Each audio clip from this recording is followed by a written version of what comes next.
Chapitre 3.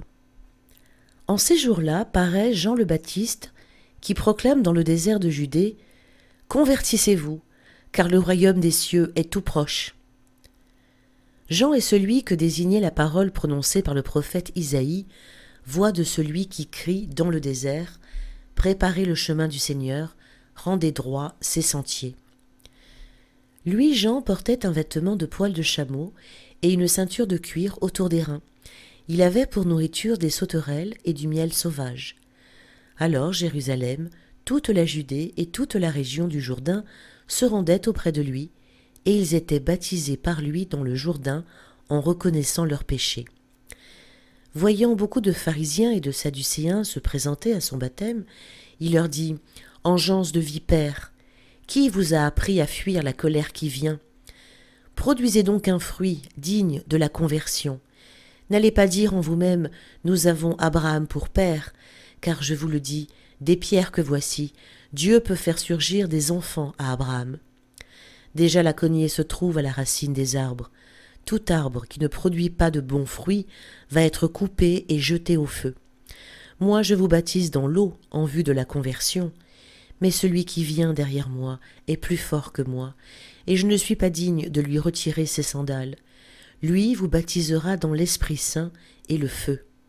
Il tient dans sa main la pelle à vanner, il va nettoyer son aire à battre le blé, et il amassera son grain dans le grenier. Quant à la paille, il la brûlera au feu qui ne s'éteint pas. Alors paraît Jésus. Il était venu de Galilée jusqu'au Jourdain auprès de Jean pour être baptisé par lui. Jean voulait l'en empêcher et disait « C'est moi qui ai besoin d'être baptisé par toi, et c'est toi qui viens à moi ?»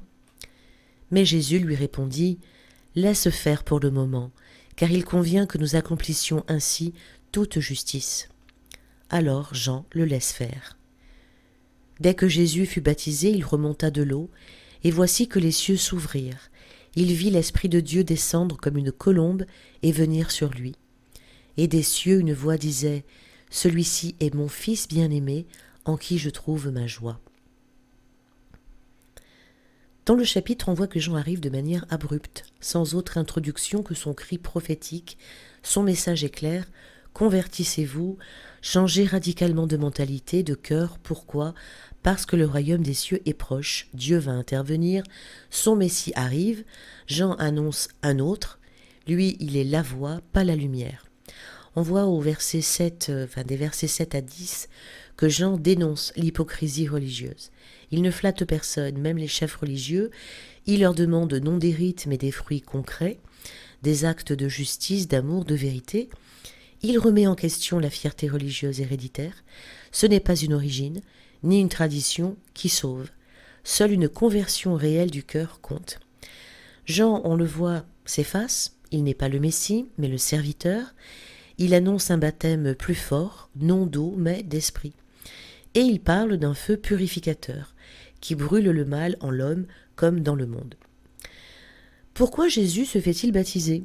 Lui qui est sans péché, pourquoi ce geste? Parce qu'il épouse notre humanité jusqu'au bout. Il entre dans la condition pécheresse, sans péché, mais pour la guérir de l'intérieur. Il descend dans les eaux, comme il descendra dans la mort, pour en faire des lieux de vie. Et des cieux une voix disait « Celui-ci est mon Fils bien-aimé, en qui je trouve ma joie ». C'est une théophanie, une manifestation divine, puissante. Le ciel s'ouvre, rupture entre ciel et terre brisée. L'Esprit descend, comme à la création, dans la Genèse, chapitre 1, ligne 2. Le Père parle, voix d'amour, de reconnaissance. Donc ce chapitre et ce passage marquent le début de la mission de Jésus, confirmé comme Fils, Messie et serviteur.